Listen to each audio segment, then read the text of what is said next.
Kenapa aku tidak berusaha saja meyakini dan mempercayai bahwa akan dibawa ke suatu tahap yang lebih baik di masa mendatang oleh seekor induk burung yang memang telah sepenuh hati membimbing, membawaku, dan mendidikku sejauh ini, seperti selama ini telah ia buktikan.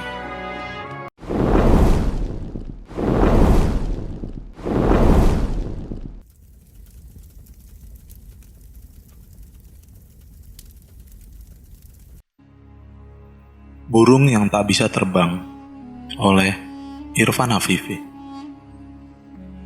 Diceritakan di sebuah hutan yang lebat dan jauh dari peradaban manusia, hiduplah seekor burung yang meski sudah menginjak usia muda, namun belum bisa juga terbang. Persis seperti layaknya ayam. Ia berjalan di atas tanah, punya sayap, namun tak bisa terbang. Ia bisa melihat dengan mata kepalanya sendiri saat berjalan menyusuri hutan bahwa semua burung sejenis dirinya semuanya bisa terbang. Ia benar-benar mengutuki takdirnya. Kenapa ia belum bisa terbang?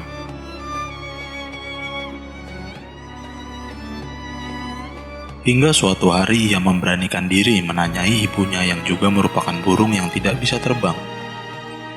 Ia tidak ingin memendam prasangka dalam melihat ibunya. Setelah ia perhatikan jelas-jelas, tampak memiliki ciri dari jenis burung yang berbeda darinya. "Apakah aku memang benar-benar anakmu ya ibu?" tanya anak burung di suatu hari.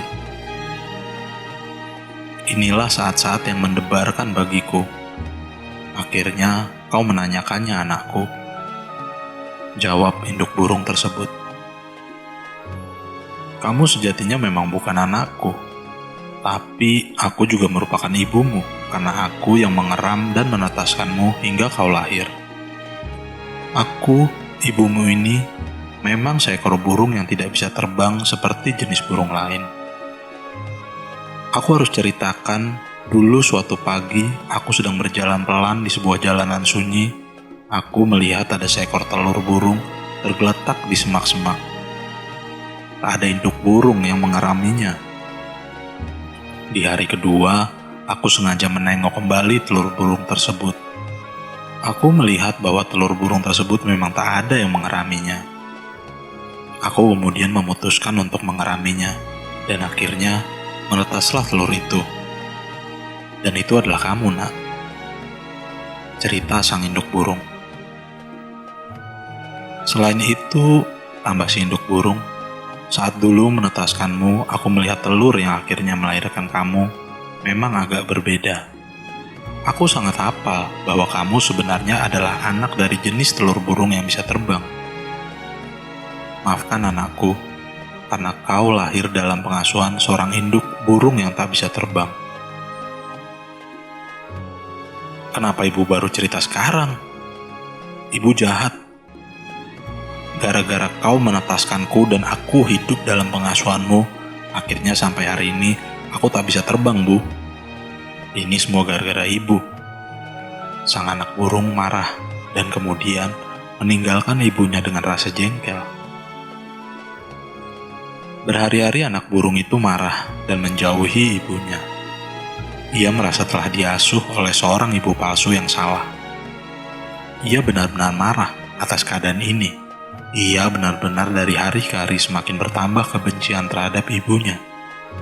Dari kebencian itu, ia ingin belajar keras agar ia bisa terbang. Jika memang seperti dikatakan ibu palsunya bahwa ia sebenarnya keturunan burung yang dapat terbang, pasti ia juga bisa terbang. Namun ia bingung mau memulai belajarnya. Ibunya tak pernah mengajari cara-cara awal agar bisa terbang. Ia benar-benar tak tahu bagaimana cara memulainya. Ia sudah mencoba berbagai cara, namun tetap saja ia belum juga bisa terbang. Rasa putus asa mulai menghinggapi perasaannya. Ia berpikir, apakah ini memang sudah gerangan nasib yang ia harus terima? Apakah hidupnya memang ditakdirkan setidak beruntung ini? Badannya mulai lemas dan tak berdaya. Dalam kondisi lemas tersebut, ia tetap tidak menyerah. Masih saja terus berpikir dengan rasa ingin tahu yang tak ada habisnya. Namun lagi-lagi badan semakin lemah dan lemas. Hingga akhirnya ia merasa benar-benar tak berarti. Pada kondisi di titik terendah itu, tiba-tiba muncul suara halus dan menuntun bersitan hati kecilnya. Kenapa aku selalu menyalahkan keadaanku? Kenapa aku tak bisa menerima keadaanku? Kenapa aku terus-menerus menjadi cemas dengan keadaanku sekarang? Kenapa aku tidak menerima fakta bahwa suka maupun tidak suka, pada kenyataannya aku memang terlahir dari eraman, tetasan, dan pengasuhan seorang induk burung yang tak bisa terbang? Kenapa aku menjadi tidak berterima kasih? Bukankah jika tidak karena ibuku yang menetaskanku, aku tidak pernah ada di bumi ini? Tidak peduli siapapun yang telah menetaskanku, jika memang aku jenis burung yang bisa terbang, tentunya aku bisa terbang. Bukankah ini hanya masalah waktu saja?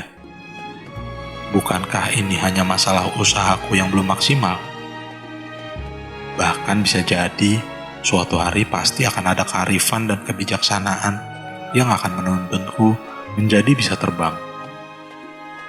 Kenapa aku tidak berusaha saja meyakini dan mempercayai bahwa akan dibawa ke suatu tahap yang lebih baik di masa mendatang oleh seekor induk burung yang memang telah sepenuh hati membimbing, membawaku, dan mendidikku sejauh ini, seperti selama ini telah ia buktikan. Tiba-tiba, anak burung ini menitikkan air mata. Aku telah salah menilaimu.